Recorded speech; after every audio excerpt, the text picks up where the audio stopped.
dominated by the crisis in the Middle East. The Daily Express says the world's holding its breath after Israel vowed revenge on Iran for its missile and drone attack on Saturday night. The Daily Mirror reports that G7 leaders have told Iran its attack on Israel has put the region on the brink of war. The Guardian focuses on the warning from Washington to Israel that the US military won't take part if it plans any retaliatory action against Iran. And The Sun claims the RAF's involvement in shooting down Iranian drones was the biggest air-to-air battle involving the UK since the Falklands War in 1982. Goodness me. And we're joined by the Mail's Andrew Pearce, the Mirror's Kevin Maguire. I think across the country, people watching our programme this morning will all be thinking, what next and how dangerous could this be? Yeah. Why do we end up fighting on Israel's behalf but we don't Ukraine's? That's one issue.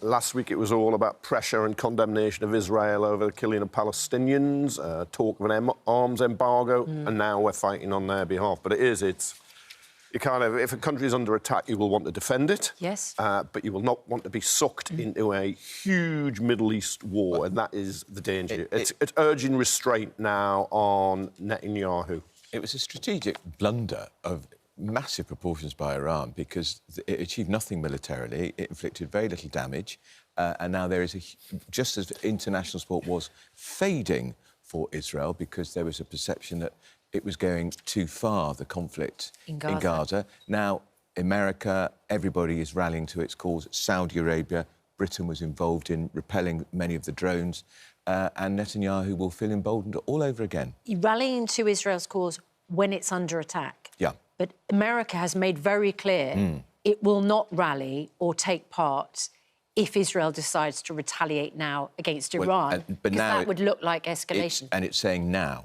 But at some point, I think Netanyahu will retaliate because he's been attacked.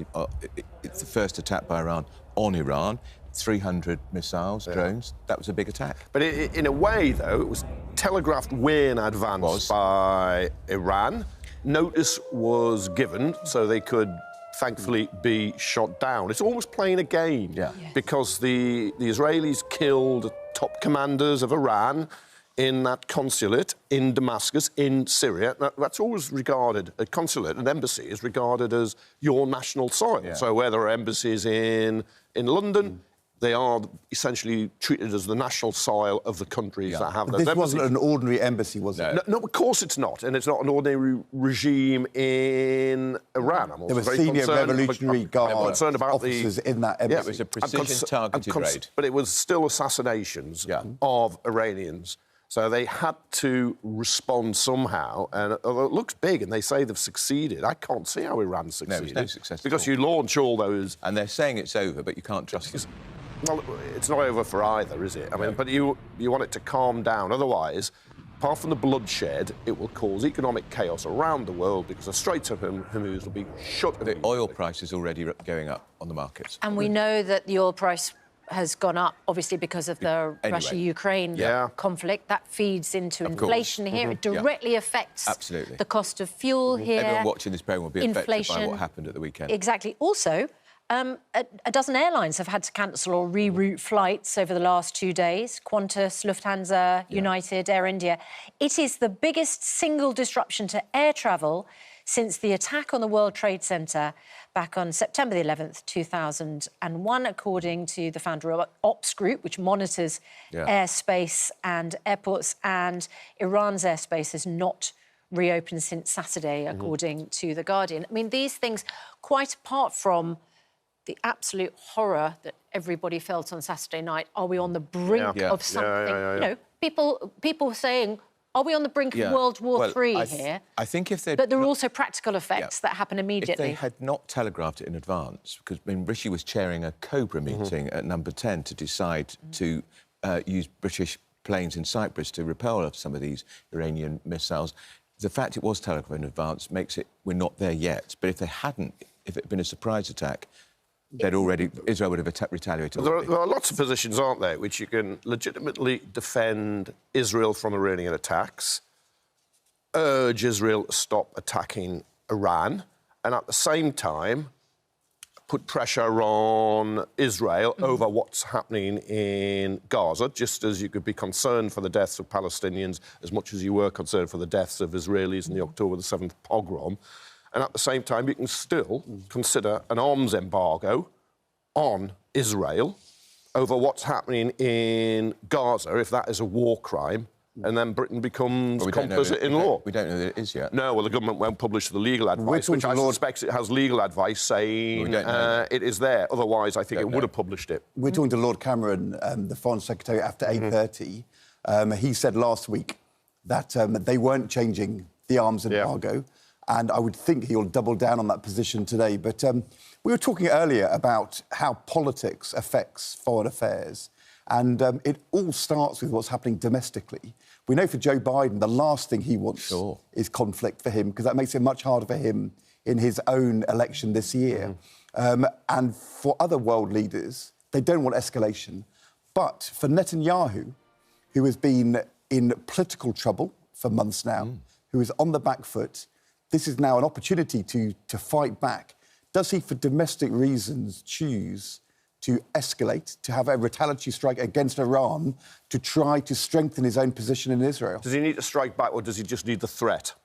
And was that the intention of the attack on the Iranian consulate in Damascus in Syria, knowing there would have to be a response? And you can say, I've got to defend you from the enemy without, as well as the enemy right here on our borders, Hamas in Gaza, Hezbollah in Lebanon. That's his position, isn't it? I agree. I think in one way, he can't believe his luck. Yeah, it's a gift for him. Maybe it was always the intention. But because he's under huge pressure at home. He is the hawk who has failed Israel. And our top guns, the RAF, helped down those drones and missiles that were launched from Iran on Saturday night. At least 4 Typhoon fighters took out weapons bound for Israel. They were scrambled from RAF Akrotiri on Cyprus, and this was the biggest air-to-air battle involving the UK since the Falklands, 1982, and this is how extraordinary it is. The pilots were wearing what they call bionic helmets, so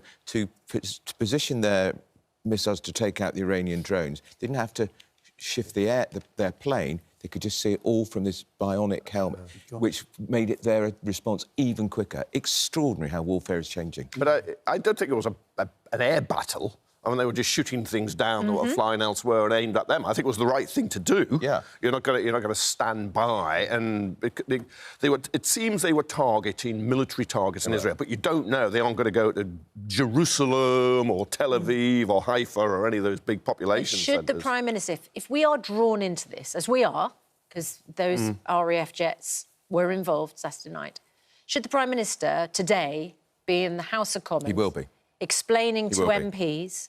Should he then consult with MPs about any further action, or is this a decision the Prime Minister takes? It has to be operational because it can be so quickly. But he will involve the Labour leader on Privy Council terms. He will know what's going on. But I guarantee he'll make a statement in the Commons today, and he'll take questions as well. And quite right, he will. If God forbid, it escalates and somehow there is a war and Britain is dragged into a war against Iran, then he would have to go to the House of Commons. Yeah, they'd have to vote. You'd have to, but hopefully it's not going to go down that road, and sort of national pride is settled in Iran now. They lost those people, the consulate was attacked. They now say, well, we've showed Israel. Well, in fact, they haven't. The Israelis have shown them that their air defences work and they have allies who will assist them. This is about as much the mullahs saying to their people in Iran, we have responded, but they know that the response was... And as Ed says, it's so much about domestic politics. Yeah. We also have an election coming up. Yeah. So where does Sir Keir Starmer stand? I think you won't full get square behind Israel. Yeah, you won't get which will cause some concern for his party members. You won't get a cigarette paper between them. No. Initially, he did that with Gaza, and I think it was a mistake when the humanitarian action was being taken, cutting off water, food, and so on. I think that was a big mistake by him. But no, you won't see any difference now. If it was Jeremy Corbyn, when Labour was under different leadership, it would be very different. Yeah. The focus shifts now, because when it was about Israeli aggression, retaliation in Gaza. This was posing a challenge for Keir Starmer. But once it becomes about Iran, I mean, we actually had, it's not a surprise RAF jets were working with the Americans and the Israelis, but you had Jordanian military activity as part of this. Yeah. People often think, Israel versus the rest. It's not true. No. And Iran is not a popular country with many other countries there. And if you can make Iran the aggressor, then that will help Keir Starmer and Rishi Sunak. But Iran isn't an Arab country. It's Persian.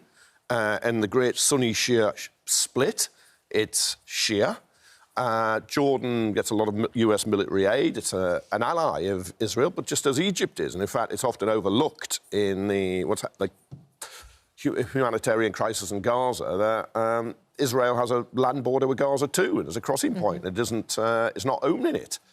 And so it deserves criticism too. I mean, it's partly not opening it because it doesn't want to flood of refugees. It also gets huge military aid. I think in the Middle East, Egypt is second after Israel in the amount of US spending on defence for these countries. But no, you're right. Israel isn't isolated in this at all.